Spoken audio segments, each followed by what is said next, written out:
All right. Hello, everyone. My name is Jamie Goodnight. I am a technology evangelist at Onymos, and I will be the host of today's discussion. We're going to be talking about audit preparedness for clinical laboratories. Specifically, what are the new challenges and trends? What's different about the landscape today, maybe even compared to just a few years ago? What are the mistakes that we're seeing laboratories make and how not to make those same mistakes? And ultimately, what are the real financial impacts of failing to be audit ready? Now, to lead this discussion, we have two expert speakers from two organizations with what I think are very complementary points of view. That first organization, Robinson+Cole, Robinson+Cole is one of the oldest law firms in the entire United States, going all the way back to 1845, and so obviously has very deep experience in several areas of law and in advising laboratories and other healthcare organizations on clinical and regulatory strategy. The second is Onymos.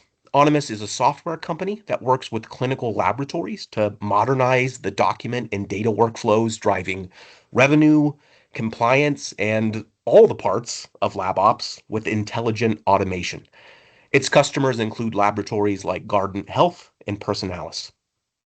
Our speaker from Robinson+Cole is Danielle Tangorre. Danielle is a partner with Robinson+Cole's Health Law Group and takes a holistic approach to guiding her clients. She advises laboratories, healthcare providers, and hospitals on issues like operational compliance and business transactions, and represents clients in front of federal and state agencies related to payment disputes and investigations. She holds a Master's of Science in Bioethics from Albany Medical College and received her Juris Doctorate from Albany Law School. Our speaker from Onymos is Tony Mancuso. Tony is the Director of Business Development at Onymos. He holds a biology degree from Kent State University and an MBA in Organizational Leadership. He has over a decade of experience in healthcare and medical technology sales. And since joining Onymos, he has been traveling all over North and South America, visiting clinical laboratories on site to understand their biggest operational challenges. Now, before I turn it over to Tony and Danielle, I do want to say that this webinar will be recorded and available on demand. And we will have time at the end of the discussion for a few questions. Just leave those in the chat in the meantime, and we will get back to them. So with all of that said, Tony, Danielle, take it away. Love it. Yeah, thank you, Jamie, for the great introduction. So before we get into it, you guys are probably wondering, like, what is a sales or business development guy doing talking to a compliance team? Which, for the guys that have been in sales or business development, they know that they're the blockers of saying yes and slowing things down. But there was a trend that was happening since I started at Onymos, and like my day to day is just talking to labs all day long. And some of the things kept resonating. It's, the labs have great science, great tests, and everything else, and a huge need for our product. But what kept getting in the way was denials and revenue leakage and medical necessities and missing signatures. And so it brought a lot of attention to, like, okay, is this something that we need to look into? And so it was taken away from my selling capabilities because, like, these are main priorities of these labs. And you see it enough times, and all of a sudden you become a little bit more tolerant, and I would say almost obsessed with it, because you can truly be an asset to the labs by helping them through this challenging time. And so a little insight on what's really weird about this space is, I've been in healthcare for over 14 years now, from the lab side to robotic surgery and OR sales, and I mean the whole bit. So I've seen it from a bunch of different angles, but this is very unique where precision medicine, like the diagnostic space, it's winning, right? It's getting the buy-in from payers and providers that doing early tests and doing very specific tests can not only help get diagnoses faster to patients, but it also can avoid wasted treatments and hospital spends. And second, the demand is growing too. So patients are coming back with more complex cancers and all of this bit. So the whole idea is, like, precision medicine is booming right now. But on the complete opposite side, lab developed test companies sit in an uncomfortable spot where they sit between the customers, which are usually clinics across the country, varying on, how tech friendly they are and how needy they are, and most of them will say most of them are needy. and they all want broad panels. They all want fast turnaround time with low friction ordering. And meanwhile, on the back end, the labs get these tests in a variety of different ways. And then on the back end, payers are narrowing coverage, adding prior authorization, and scrutinizing medical necessity more and more every year, it seems. And so if you think about that weird position of, all right, we're rapidly growing, but we're also in this weird reactive state. I found myself meeting with Danielle at these conferences, and there's a lot of synergies between what we're trying to accomplish and what she does for customers that we work with as well. And so with that, I wanted to kick it off by having Danielle speak to what she's seeing on her end of, what is the market state today? What is happening? What are you seeing? And what can lab leaders today kind of take away from these insights that you're seeing in real time, and how to position their companies and their labs in preparation for this? Thanks, Tony and Jamie. Tony, I think you really hit the nail on the head. I mean, we are at an exciting but fast-paced time when the payer policies and the law is not catching up to where the science and the precision diagnostics in the labs are. And so there is a lot of friction. And part of that boils down to a more concrete focus on compliance and seamlessness amongst the components of the lab that may have not been necessary at the forefront before, and they are now. So we are, the state of the lab market, I think, we're seeing such huge advances in the science, right? And the tests that are being offered by all the labs. But we're also seeing, that these tests are very expensive, and sometimes they are ahead of peer-reviewed literature, and then comes the rub of, okay, we have the science and we have these really things that can provide clinically actionable information for the doctors, and the doctors want this information, but the payer coverage has not caught up. And in the last year or two, I would say in particular, we have seen a significant increase in audits and clawbacks and payer issues in general as it relates to revenue cycle that is more than historical. So, the state of the market, if we just look at Medicare, you can see the increase in Medicare spend on Part B laboratory testing. And we have to assume that commercial is probably trending that way as well. And a lot of these tests, they group them into a broad category of genetic tests, but it includes all of these precision diagnostics and molecular testing.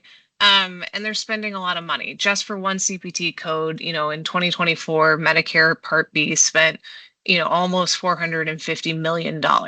And that's just one particular type of molecular, infectious disease testing. And so with all of that, we have seen a real focus on payer audits, questioning medical necessity, documentation standards from the ordering provider, which really go hand in hand, and really focusing on the compliance aspects and the broad panels, as you noted, and whether those are medically necessary.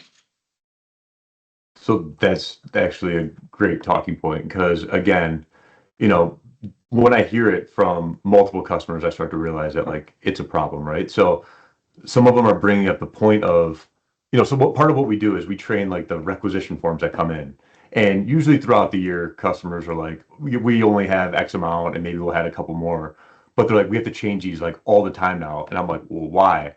And it goes back to that broad panel, right, that you're speaking of, where before, like the clinics, as I mentioned, they just like the broad testing. They're just like, I want to check one box and just test everything and whatever. Well, I'd just rather do that. I don't want to think about all the little individual check boxes that we have to do. But now the labs are paying for it because they're not getting reimbursed. So now they're going to have to restructure how their ordering mechanism is to be able to optimize revenue, right? Is that what you're seeing, and how do labs respond to that? Where historically they're just, having a panel checkbox. Like, what are the implications of that now? And like, if I'm a lab leader, how am I thinking about that of staying ahead? It's a great point. I mean, I think, you know, it goes hand in hand, right? So the revenue cycle piece, you'll start seeing denials, and a lot of that is medical necessity, and then you have to look and say, or it's outside exceeds payer policy. So then the question is, what is the payer policy? And we're seeing payer policies that say, no more than 5 pathogens or no more than XYZ. They want small is what all the payers are basically saying right now, and they're questioning these larger panels. And that goes back then to the requisition design and also education of the ordering providers. So we are seeing, need for change for requisition design in order to do that. I mean, there's also been in the last 3 to 5 years, a number of Office of Inspector General and Department of Justice investigations and settlements where they've focused on broad panel size and medical necessity. And they have cracked down on labs finding violations of the False Claims Act, which no lab ever wants to be in, the crosshairs of the government, looking at broad panel size and design of requisition. And the lab's in a really unique role, right? There is an ability for the lab to rely on the ordering provider's determination of medical necessity, but the lab's role doesn't start there. They still have to do their part, right? Which includes the design of the panel or, the design of the test they're offering, how they're marketing it, including how they design the requisition form. And if they're not doing that in a compliant way based on, current enforcement actions and guidance and payer policies, then the lab does, can get in trouble and can be held responsible, both for overpayments, but for worse, False Claims Act, penalties and whatnot, which could be a real detriment or, potential bankruptcy for the lab. So it's really important that the lab does have adaptability as we see changes and changes in payer policies, right? To be able to change the requisition, but also make sure that's in compliance, right? That it's signed, that they know who the ordering provider is, but also getting additional information to support that medical necessity determination. Yeah, I think that's important to bring up too, because I think it's twofold, right? There's of course the scare of audits, and unfortunately, a lot of labs now are like, we have a million things going on. We'll deal with it when we deal with it. So it's more like, it's more of those things of like, it's not a priority until it becomes a priority. But I think on the complete opposite side, which we've already touched on a little bit on the revenue side, is like the compliance side is not just like a policy anymore or like, rules. It could really be a competitive advantage now for a lot of these labs, because not only is it the legal checkbox to prevent you from any scares down the road, but now it could also be the operational advantage that if you have the right foundation set up, now you can pivot the way Medicare is pivoting or insurances are pivoting, and that way you're not losing, the revenue that's left on the table. And with cuts that are coming, that lost revenue or revenue that you're not recapturing is tremendous. It is a tremendous amount of money, especially for how expensive some of these tests can be, especially on the labs themselves. If they're doing it at cost, at how many times a month, it could be a tremendous cost to them, right? So am I thinking about that the right way? You are thinking about it the right way. And I think compliance, people say that, oh, I don't really need to do that. Or, I'm doing that, but like, that's not my priority. That doesn't have revenue cost savings. But I would argue the complete opposite, fixing this front end to back end, right? Understanding payer policy, first and foremost, and what your denials are, and doing a critical analysis on that. And then that directly impacts your front end, right? So the design of the requisition form, how you're ordering, how you are, marketing your test, right? And the education of providers. And to me, that is all compliance. And, maybe that's not, maybe a better word is optimizing, business workflow and revenue. But to me, that is what we're talking about when we're talking about compliance. And I think it gets lost in the kind of, well, we'll just put that on the back burner, but it is directly tied to revenue. And each of these components, when the lab works seamlessly and everyone is working, whether it's sales, accessioning, and revenue, and everyone's on the same page about payer policy and being thoughtful about the test, then you see optimization of revenue. Okay, well, that leads me to another great point. And these are things that I've seen that I didn't think would be as glaring to me. But when we're talking to labs, right, we think about the entire workflow as itself. So we just started as like, hey, we're the boring side of AI, right? We digitize the paper forms and ingest it and put it into the system, right? Like operational efficiency. But then we started like looking at the entire ecosystem, and it's like the ordering side from the clinics. Then it's like, okay, then there's a client services aspect that when there's missing information, they're calling those clinics all the time to get that information. And then from there, there's a handoff to the RCM teams, which, by the way, like it might as well be in different buildings, because when I talked to the accessioning team, I said, okay, these are the must-haves that you need in order for this to be a pass to go through, right? But what's not happening is, and part of it is because where the lab sits in all of this, is they're getting these requisitions thousands a day, right? And they're like, we need to do the bare minimum up front just to get these through the door and start testing. So we're looking at demographics, we're checking date of birth and tests and moving on. And then later they're like, we'll deal with the billing side of things. I'm like, well, wait, like the billing team is doing the same thing that you're doing, just later. So why don't we all just come together and talk through like, okay, what is it that is needed for the entire process on the front end? So what we started doing is involving like the RCM teams early on, and we get feedback like, hey, how about an eligibility check sooner? That could pay huge dividends by the time it gets to us. Now there's a lot of different things that are happening before it even gets to the revenue cycle team. So I think the siloed systems within labs was one of the biggest surprises to me, and how they don't all communicate well. And I want to get your take on that. Do you see that as well from your standpoint? I mean, I more or less see it on the operational side, but if you're thinking like operational side, legal side, compliance side, like is that just as siloed as I'm seeing? Yeah, I do see a lot of silos, right? Because oftentimes I come in more in a crisis situation or a reactive situation and I'm trying to break down the issues. And it's always the siloing or not understanding. And I understand there's a lot going on in the lab, right? Like the lab industry and running a lab is not an easy business. It's one of the No. most challenging, and labs sit in this, weird third party kind of place. But it is the siloing that I think creates such an issue, and it's really important, right? Whether it's patient eligibility verification or understanding the payer policy and saying, we can't even run this test, right? That's ordered um, because it doesn't meet payer policy. There are so many issues that can be caught on accessioning that are so important because there's a cost, for running the test, whether it's labor or reagents, time, you name it.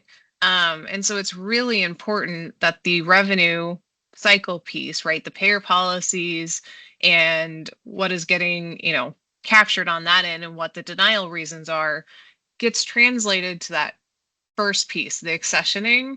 And the education out to the ordering providers, and all of that working together and not being siloed. And so, I mean, I feel, if you're giving advice to like the labs of like where do you even start, like on this topic that we're bringing up now, like where do you even start when you're like, okay, how do I analyze this entire workflow? I mean, from the perspective I have is, kind of working backwards and starting with the revenue cycle team on the intake of their end of being like, what is it that you're missing and what are you looking for? And how do I bring that forward to accessioning to make your job easier? Then I go to client services and I say, okay, what is the most common reasons that you're having to call back to clinics, and try to bring that forward. So we try to look at a way of making the front door the cleanest data possible. So that way there's not those redundant QA checks and, repeated customer calls. But I guess from a compliance standpoint, like where would you give someone the advice to kind of start and, start to think about their workflow a little differently? Yeah, I think I do a very similar process, right? Without diving into all the details about the client calls, but we get there eventually. I mean, it's important to look at the requisition, the marketing materials, what panels or what test you're offering, and why, right? Like I've been asking why. What's the scientific basis of this? I am not, a PhD. I'm a lawyer with a, clinical background, but I need you to tell me why you created this panel. And that's really important. And then the next step, right, is what is your denial trend? And why? What is that, right? So let's dive into those denial trends and what are you doing about it? And then oftentimes we see issues with, the size of the panel or the frequency, or, sometimes it's a coding and then we need to, bring in somebody who's on the coding side. but they're all interconnected. And so you have to look at each of those pieces. So good point there. I mean, on the part of looking at those analytics, unfortunately, from what I'm seeing anyway, there's not a lot of good data tracking or analytics to even be able to find those trends. I mean, am I wrong there? Like, I bring up some of these things that I'm like, are you guys tracking error rates? Are you tracking, throughput? Are you tracking denial reasons? Are you tracking, all these? And again, back to the point of like, they're just understaffed and just under a lot of pressure.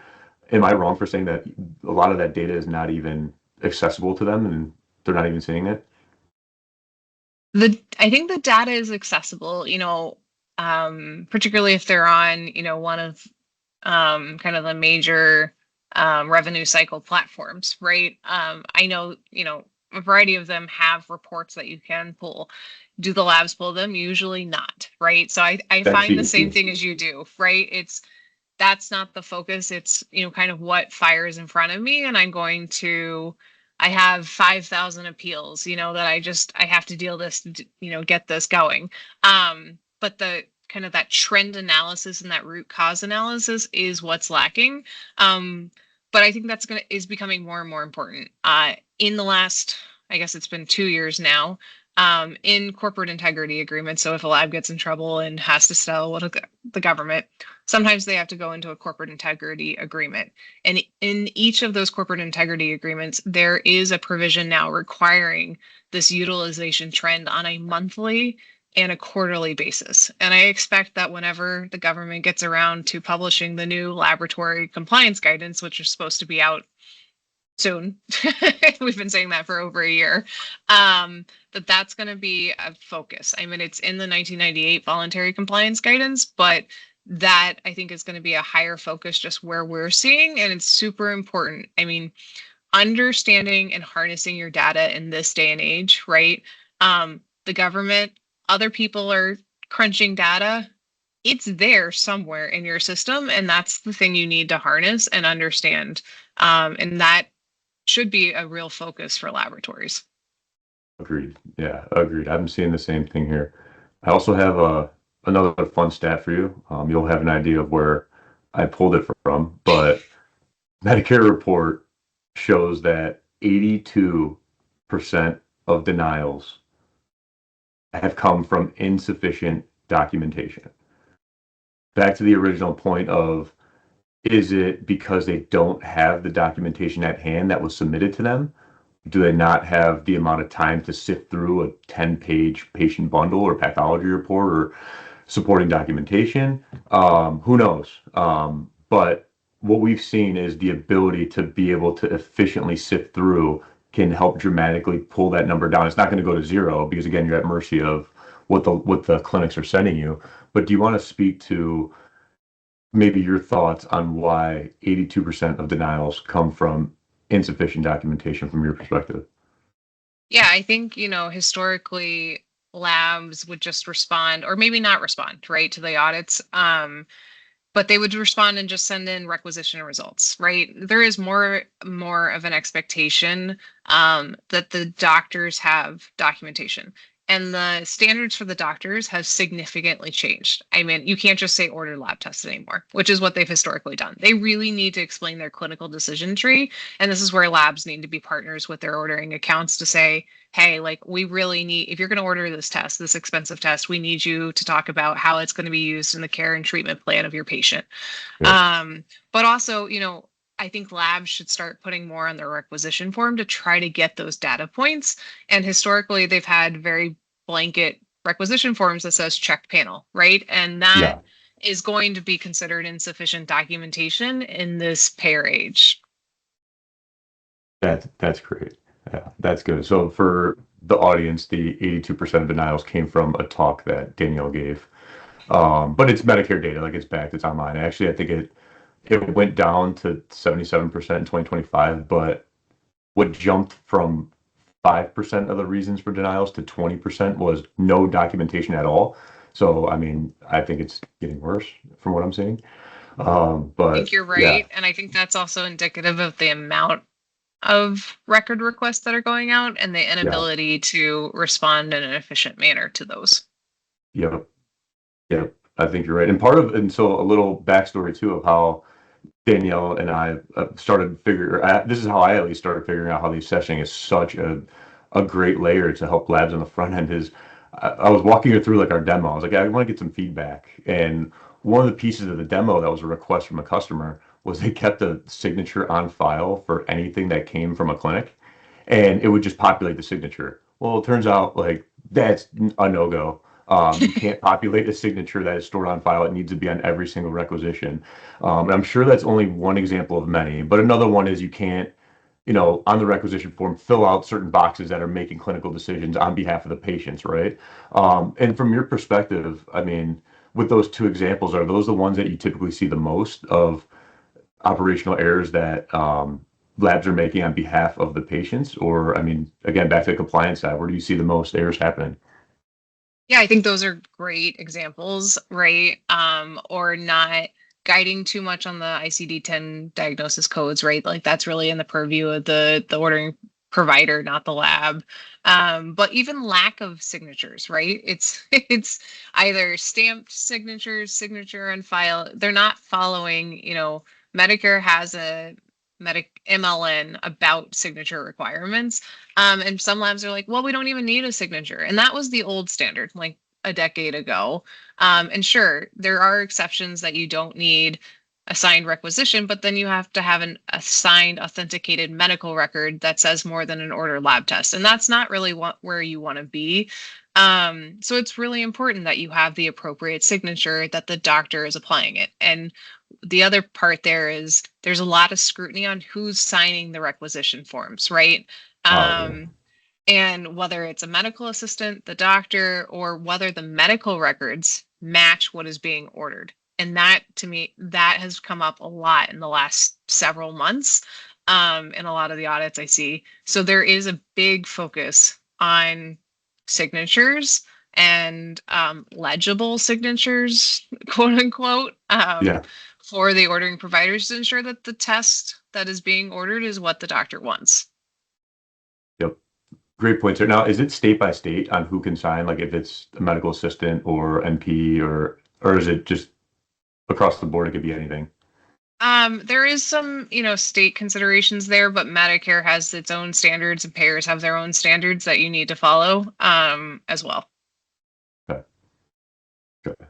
And then, yeah, I mean, so I mean, I guess the biggest takeaway of all of this, right, is like there's the revenue for labs, which is like very crucial, is not just happening in a reactive manner based on cuts, right? There's a lot of foundational things that they can put in place that can help them be more prepared for changes or make them, better for when audits come up, make them better for revenue cycle management side of things.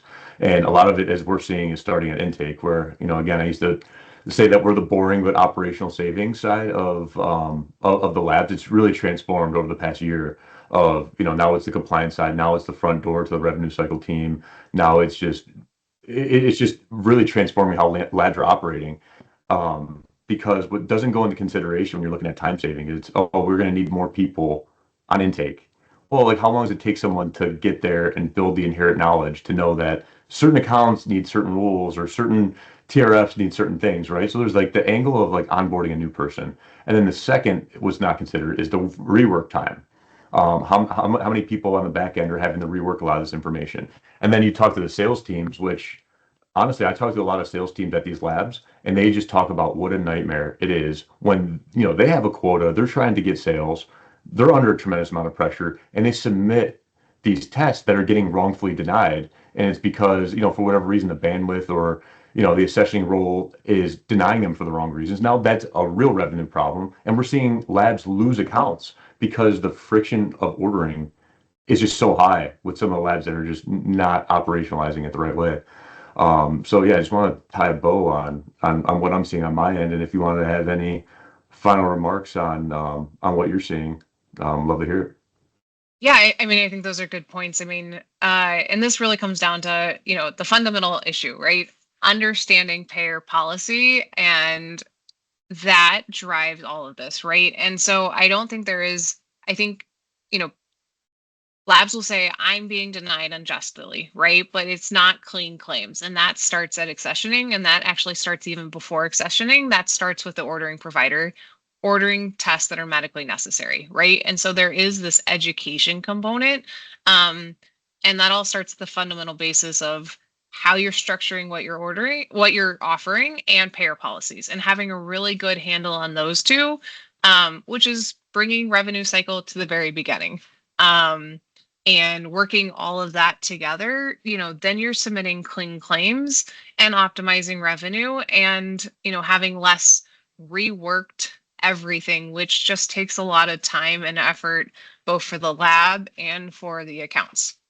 Why do you think there's such a gap in that? Is it, again, I don't want to speak, I don't know much about legal counsels within these organizations. Is it like a bandwidth issue on their end? Are they just also understaffed? Is it just the not knowing? Is it the changes are happening so fast? And, kind of walk me through why are you seeing this happening? I'm sure it's not the reason, I'm sure it's not the reason that they're just blatantly ignoring it. So help me understand that.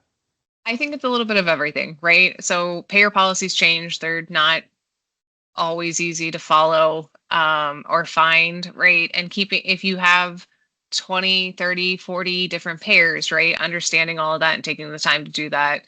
Um, and then it's bandwidth. So I think, labs just have to, and it's a shift in the dynamic as to how it used to be. And so labs just also have to shift and adapt to the times and rethink their, kind of optimization and the system workflow, which really means everyone working together, not being siloed, bringing some of the revenue cycle issues to the forefront, starting from, inception, right, of designing the test and then really being a good partner with the ordering accounts so that everyone's on the same page about the requirements, whether it's the payer policies or the documentation standards. Awesome. Awesome. I'm getting yelled at in the background that we need to wrap and open it up to the audience to be able to allow questions. But I think we could go on this discussion for hours. It's so interesting, and again, it's just so relevant. And I think there's a lot of labs that are seeing these issues. So with that, I don't know, Jamie, if you're able to see the questions that are coming in, if you wanted to rattle those off, or if I need to read them, let me know. Yeah, yeah. So I will. There are some good questions. Um, Danielle, I think this one's for you. Do you see any regulatory or policy changes coming up that laboratories should be prepping for today? Yeah, so I think there is a shift. Like as I mentioned, at some point we're expecting kind of the voluntary compliance guidance to come out, and I think that will add additional insight. But I do think that's shifting toward more test utilization and monitoring, right? And putting a lab more in the forefront of harnessing their data. So I do think that's really coming up. I also think, there is a big shift in payer policy, both on the federal level and the commercial level of, being really targeted and thoughtful about the science and what you're offering and the panel size, right? And I think that is shifting the marketplace and both, the science team and market access payer revenue all have to work together to offer really clinically validated testing that makes sense. And is targeted to the issues, and not get so taken away with, oh, we can test for everything, right? And so I think that change is starting to happen, in the audits and the payer policies and is going to continue. Right. Tony, I think this one is for you, or I know this one is for you. Is Onymos like OCR? Oh, geez. I'm trying to think how I could summarize this. So, for the audience that doesn't know, OCR stands for optical character recognition. And this is technology that's been around for quite some time. And essentially, what it does is it moves handwriting and digitizes it, right? So, based on handwriting schemes, it could do a decent job of transcribing that into a digital format. Um, a part of the technology is that, yes, but what is also added into that is, with the modern technologies of AI and LLMs and everything else now, we're able to train these models on, on context, we're able to add business rules that are specific to labs. And when you get an order form, it typically comes with a requisition form, which is like just a structured form. When you go to the doctors, you fill it out. But then it comes with a bundle of information. It could be a couple pages, it could be 10 pages, whatever it is. But in those bundles is normally a lot of the answers that is not filled out on the requisition form, or the handwriting is just so bad, like mine, that you can't read it, and you end up putting in the wrong email or date of birth or whatever else. So the idea is we look at the requisition form as the source of truth, and any gaps we're able to analyze the following bundle and bubble it up and say, hey, there's 100 fields here. We know 90 of them are right. 10 of them, take a look at it. So the idea is we're just trying to take the manual searching and the manual effort out of the mental toll that it takes to do that job on a day to day.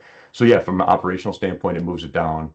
From a time saving standpoint, but now we're able to move this up to the revenue cycle side with eligibility checks and all of these other things. It's really transformed to not just viewed as an OCR product, and now just like a truly compliance intake layer for the lab systems. So hope that was a decent answer to the OCR question without going down too many rabbit holes. Yeah, I thought it was great. And we'll do one more question here, and I think both of you can answer this. Do you have any recommendations for evaluating or selecting vendors with compliance in mind? It's a good question, Jamie. I mean, I do think, that needs to be at the forefront, right? They need to be solving the critical issue in the lab, and looking at this as a holistic standpoint. I think, compliance is a broad term, and has different connotations to it. But I think understanding the guardrails and the framework that the law, puts out there, and then using that to optimize and asking those questions, right? Like, do they understand what the requirements are, and how is this going to solve the issues in the lab is, that question that should be asked. And then mine's going to be a little bit more biased on like the products and vendors themselves. But I mean, I also sit on the AI advocacy board for HIMSS. And one of the things that continues to come up is like when you're buying software today, it has to be able to evolve as technology changes in the future.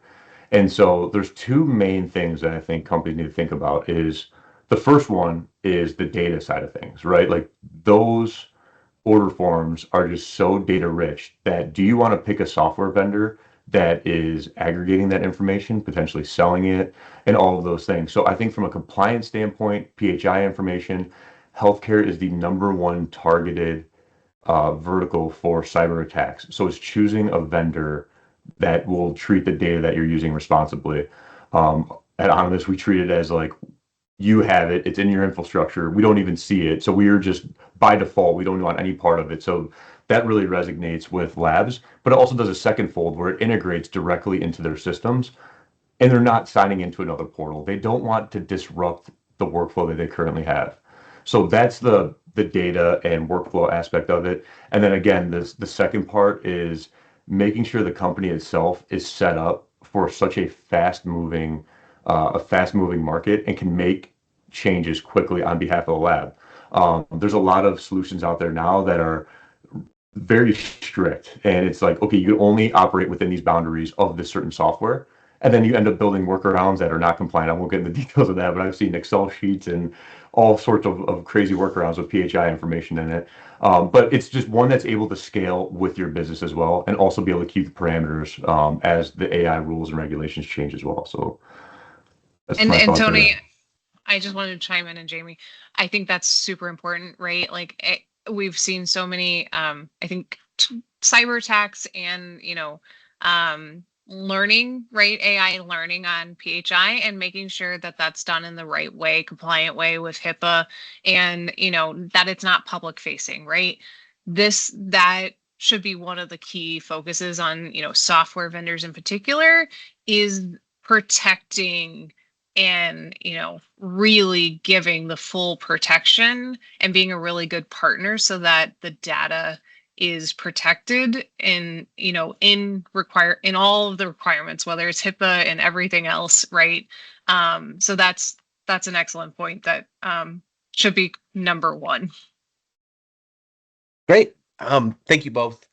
Tony, Danielle, I want to thank you both so much for taking the time to share all of this with us. To learn more about how Onymos can help you automate or enhance some of the document and data workflows we talked about today, you can visit www.onymos.com or connect with Tony on LinkedIn. And to learn more about how Robinson+Cole can help your laboratory stay ahead of audits or even represent you, you can visit www.rc.com or connect with Danielle on LinkedIn. So from myself, Tony, and Danielle, we want to thank our viewers and listeners, and we hope this was valuable for you and that you'll join us for more discussions like this in the future.